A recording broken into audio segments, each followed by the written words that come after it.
Actually, I was driving down a very rural road in Northern California, and literally planted in a cow pasture was a handmade sign that said, "Hip Hop Show tonight." And I said to my husband, "We've got to see that."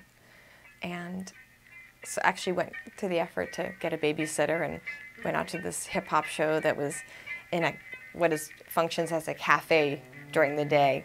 At night, it was the hip hop arena, and was just blown away by not just the level of talent of the people, but also just how they were really telling their stories. They weren't trying to co-opt any kind of commercial rap culture.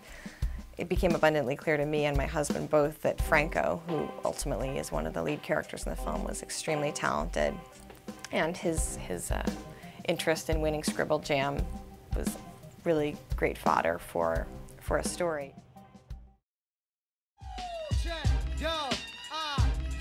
Yo, you ready for war? You get severed with sword, sent to the moor. This is where legends are born. This is never began, kid, and never before. It's not my fault, he's a faggot. All he does is flip the same rhymes with his multi-syllabics. It's really not hard to predict when I'm sparking this shit. I know that I'm the real artist in this bitch. Yo, I'm about to rip your body in half with the polysyllabics if you call me a faggot. You never spoke a dope bar.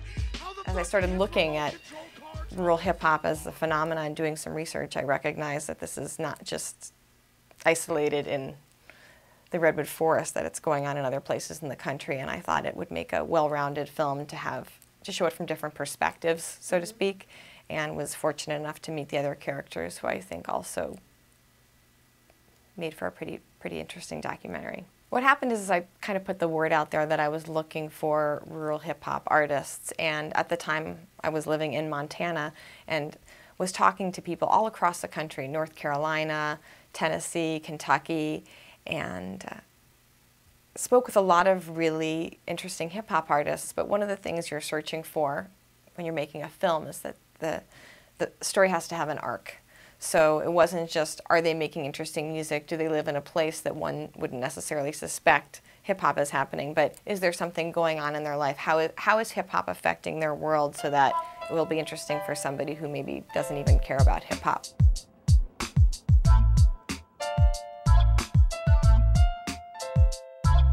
My soul's in the fetal position and it's cringing watching kids. And then I was fortunate, somebody introduced me to Tommy Tutone, who lives in Montana.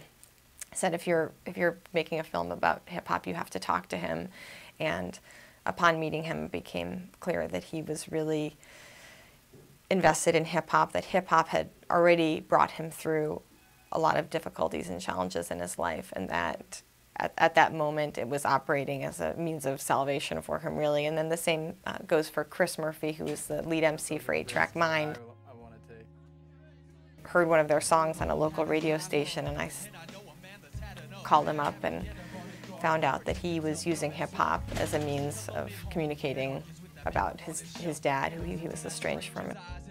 Why do you have to put me down when you know that I try to be the best that I can be?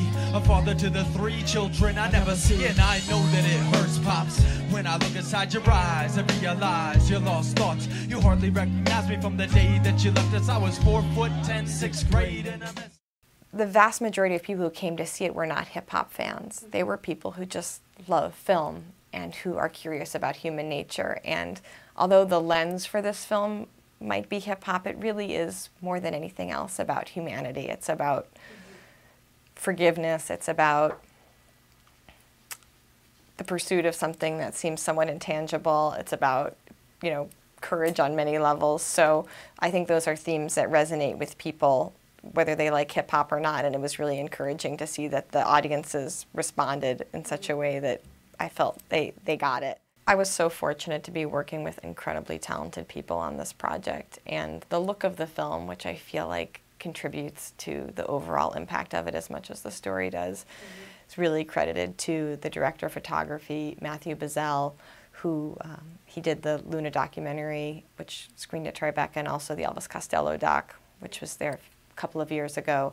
Just did an excellent job of creating what the look of the film should be, and then teamed up with Justin Lubke, who also shot a huge portion of the film, and ensuring that not just that we were capturing scenically the the visual beauty of what was going on, but also there's a little bit of loneliness inside that landscape, and being able to cinematically express that, I think, brought a ton of value to the project. Franco is still making a ton of music, and you can check out his MySpace page, and he's performing regularly in Northern California. I think he makes it down to San Francisco occasionally to battle.